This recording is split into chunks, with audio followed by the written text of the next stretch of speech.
Marku orí kẹrìnlá. Lẹ́yìn ọjọ́ méjì ní àjọ ìrékọjá àti ti àìwúkàrà, àti àwọn olórí àlùfáà àti àwọn akọ̀wé ń wá ọ̀nà bí wọn ìbá ti fi ẹ̀tàn mú kí wọn kí ó sì pa á. Ṣùgbọ́n wọ́n wí pé kì í ṣe ní ọjọ́ àjọ, kí ariwo kí wọ́n bá wà nínú àwọn ènìyàn. Nígbà tí ó sì wà ní Bẹ́tánì ní ilé Símónì adẹ́tẹ̀, bí ó ti jókòó ti oúnjẹ, obìnrin kan tí ó ní òrùba alabasta òróró ìkunra nádì iyebíye, ó wá, ó sì fọ́ òrùba náà, ó sì ń dà á sí i lórí. Àwọn kan sì wà tí inú wọn ru nínú ara wọn, wọ́n sì wí pé, nítorí kí ni a ṣe ń fi òróró ìkunra yìí ṣòfò? Àbá sà ta òróró ìkunra yìí ju ìwọ̀n 300 owó idẹ lọ, àbá sì fi fún àwọn tálákà, wọ́n sì ń kùn sí i. Ṣùgbọ́n Jésù wí pé, ẹ jọ̀wọ́ rẹ̀ sí i. Èéṣe tí ẹ̀yin fi ń bá a wí? Iṣẹ́ rere ni ó ṣe sí mi lára. Nígbà gbogbo ni ẹ̀yin ṣáà ní tálákà pẹ̀lú yín, ẹ̀yin lè máa ṣoore fún wọn nígbàkúgbà tí ẹ̀yin fẹ́. Ṣùgbọ́n èmi ni ẹ̀yin kò ní nígbà gbogbo. Ó ṣe èyí tí ó lè ṣe, ó wá síwájú láti fi òróró kun ara mi fún sísìnkú mi. Lóòótọ́ ni mo wí fún yín, níbikíbi tí a ó gbé wàásù ìhìnrere yìí ní gbogbo ayé, níbẹ̀ pẹ̀lú ni a ó sì ro ìyìn èyí tí obìnrin yìí ṣe láti fi ṣe ìrántí rẹ̀. Júdásì Iskariotu, ọ̀kan nínú àwọn 12, sì tọ̀ àwọn olórí àlùfáà lọ láti fi lé wọn lọ́wọ́. Nígbà tí wọ́n sì gbọ́, wọ́n yọ̀, wọ́n sì ṣe ìlérí láti fún un ní owó. Ó sì ń wá ọ̀nà bí yóò ti ṣe fi lé wọn lọ́wọ́. Ní ọjọ́ kìíní àjọ àìwúkàrà, nígbà tí wọ́n ń pa ẹran ìrékọjá, àwọn ọmọ ẹ̀yìn rẹ̀ sì wí fún un pé, níbo ni ìwọ ń fẹ́ kí a lọ pèsè sílẹ̀ kí ìwọ kí ó lè jẹ ìrékọjá? Ó sì rán àwọn 2 nínú àwọn ọmọ ẹ̀yìn rẹ̀, ó sì wí fún wọn pé, ẹ lọ sí ìlú, ọkùnrin kan tí ń ru ìṣà omi yóò pàdé yín, ẹ máa tọ̀ ọ́ lẹ́yìn, àti ibikíbi tí ó bá gbé wọ̀, kí ẹ̀yin kí ó wí fún baálé náà pé, olùkọ́ni wípé, níbo ni gbọ̀ngàn àpèjẹ náà gbé wà, níbi tí èmi yóò gbé jẹ ìrékọjá pẹ̀lú àwọn ọmọ ẹ̀yìn mi. Òun yóò sì fi gbọ̀ngàn ńlá kan lókè hàn yín, tí a ṣe lọ́ṣọ̀ọ́, tí a sì pèsè tẹ́lẹ̀. Níbẹ̀ ni kí ẹ̀yin kí ó pèsè sílẹ̀ dè wá. Àwọn ọmọ ẹ̀yìn rẹ̀ sì jáde lọ, wọ́n sì wá sí ìlú, wọ́n sì rí i gẹ́gẹ́ bí ó ti sọ fún wọn, wọ́n sì pèsè ìrékọjá sílẹ̀.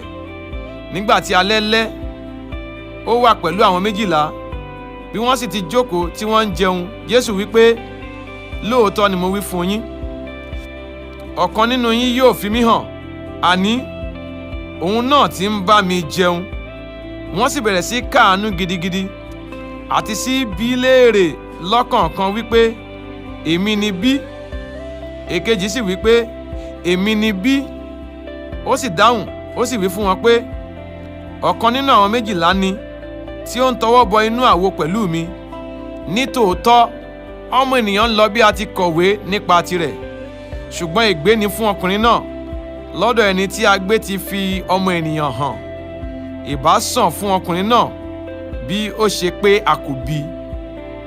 Bí wọ́n sì ti ń jẹun, Jésù mú àkàrà, ó sì súre, ó sì bù ú, ó sì fi fún wọn, ó wí pé, gbà, jẹ, èyí yìí ni ara mi. Ó sì gbé ago, nígbà tí ó sì súre tán, ó fi fún wọn, gbogbo wọn sì mu nínú rẹ̀. Ó sì wí fún wọn pé, èyí ni ẹ̀jẹ̀ mi ti májẹ̀mú tuntun, tí a ta sílẹ̀ fún ọ̀pọ̀ ènìyàn. Lóòótọ́ ni mo wí fún yín, èmi kì yóò mu nínú èso àjàrà mọ́ títí yóò fi di ọjọ́ náà, nígbà tí èmi yóò mú ní tuntun ní ìjọba Ọlọ́run.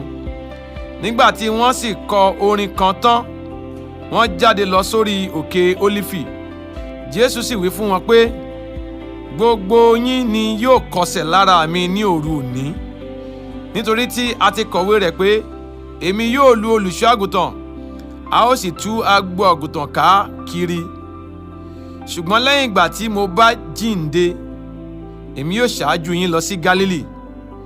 Ṣùgbọ́n Pétérù wí fún un pé, bí gbogbo ènìyàn tilẹ̀ ń kọsẹ̀, ṣùgbọ́n èmi kọ́.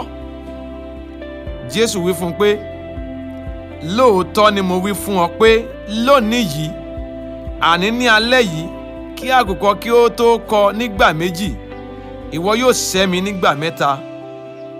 Ṣùgbọ́n ó tẹnumọ́ gidigidi wípé, bí ó tilẹ̀ di àti bá ọ kú, èmi kò jẹ́ sẹ́ ọ bí ó ti wù kí ó rí. Gẹ́gẹ́ bẹ́ẹ̀ ni gbogbo wọn wí pẹ̀lú.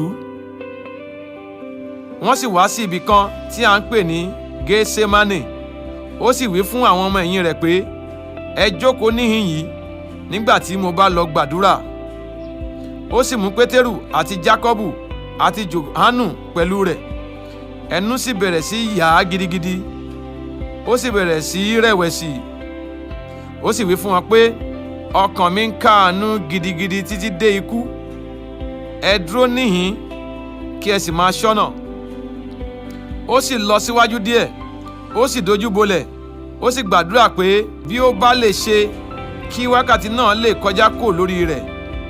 Ó sì wí pé, Ábà, Bàbá, ṣíṣe ni ohun gbogbo fún ọ. Mú ago yìí kúrò lórí mi. Ṣùgbọ́n kì í ṣe èyí tí èmi fẹ́, bí kò ṣe èyí tí ìwọ fẹ́. Ó sì wá, ó bá wọn, wọ́n ń sùn. Ó sì wí fún Pétérù pé, Símónì, ìwọ ń sùn? Ìwọ kò lè ṣọ́nà ní wákàtí kan? Ẹ máa ṣọ́nà kí ẹ sì máa gbàdúrà, kí ẹ má bàa bọ́ sínú ìdẹwò. Lóòótọ́ ni ẹ̀mí ń fẹ́, ṣùgbọ́n ó ṣe àìlera fún ara. Ó sì tún padà lọ, ó sì gbàdúrà, ó ń sọ ọ̀rọ̀ kan náà. Nígbà tí ó sì padà wá, ó tún bá wọn, wọ́n ń sùn, nítorí tí ojú wọn kún fún oorun. Bẹ́ẹ̀ ni wọn kò sì mọ èsì tí wọn ìbá fi fún un. Ó sì wá ní ẹ̀rìn kẹta, ó sì wí fún wọn pé, ẹ máa sùn wàyí, kí ẹ sì máa sinmi. Ó tó bẹ́ẹ̀, wákàtí náà dé. Wò ó, a fi ọmọ ènìyàn lé àwọn ẹlẹ́ṣẹ̀ lọ́wọ́. Ẹ dìde, kí a máa lọ. Wò ó, ẹni tí ó fi mí hàn súnmọ́ tòsí. Lójú kan náà bí ó sì ti ń sọ lọ́wọ́, Júdásì dé, ọ̀kan nínú àwọn 12, àti ọ̀pọ̀ ènìyàn pẹ̀lú rẹ̀, tí àwọn ti dà pẹ̀lú ọ̀gọ́ láti ọ̀dọ̀ olórí àlùfáà àti àwọn akọ̀wé àti àwọn àgbààgbà wá. Ẹni tí ó sì fi hàn ti fi àmì fún wọn, wípé ẹnikẹ́ni tí mo bá fi ẹnu kò ní ẹnu, òun náà ni ẹ mú, kí ẹ sì máa fà á lọ ní àlàáfíà. Nígbà tí ó dé, ó tọ̀ ọ́ lọ gán, ó wí pé, Olùkọ́ni, Olùkọ́ni, ó sì fi ẹnu kò ní ẹnu. Wọ́n sì gbé ọwọ́ wọn lé, wọ́n sì mú. Ṣùgbọ́n ọ̀kan nínú àwọn tí ó dúró níbẹ̀ fa idà yọ, ó sì ṣá ọmọ ọ̀dọ̀ olórí àlùfáà, ó sì ké etí rẹ̀ kúrò. Jésù sì dáhùn, ó sì wí fún wọn pé, èmi ni ẹ̀yin jáde tọ̀ wá bí olè, tí ẹ̀yin ti idà àti ọ̀gọ láti mú.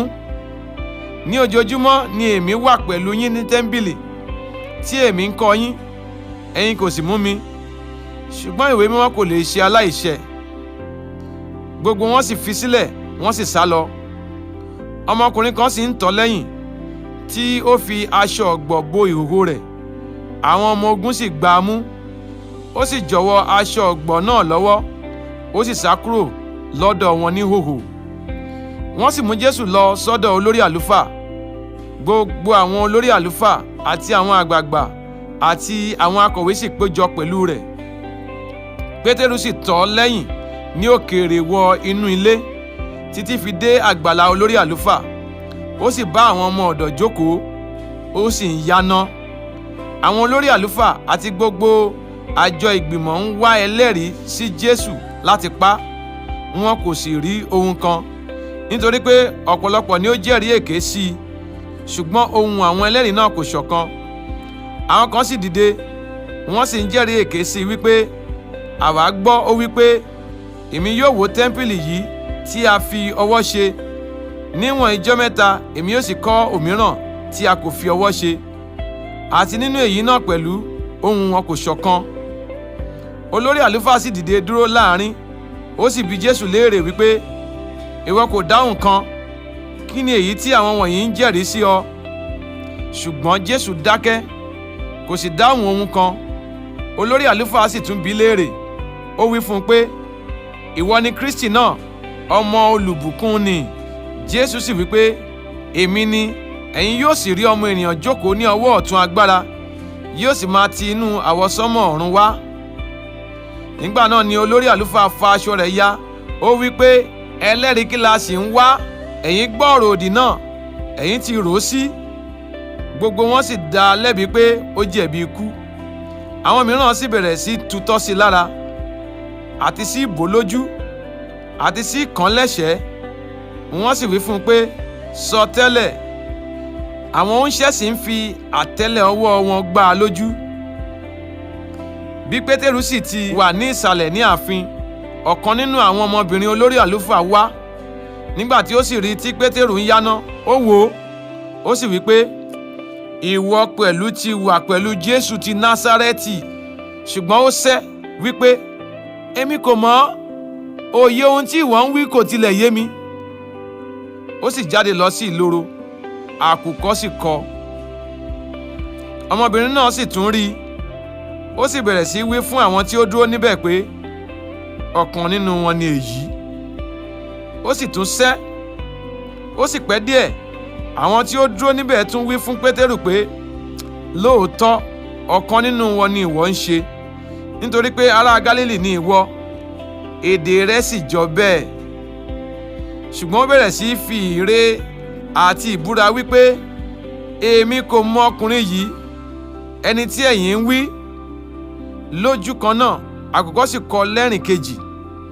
Pétérù sì rántí ọ̀rọ̀ tí Jésù wí fún un pé, kí àkùkọ kí ó tó kọ lẹ́rìn méjì, ìwọ yóò sẹ́ mi lẹ́rìn mẹ́ta. Nígbà tí ó sì rò ó, ó sọkún.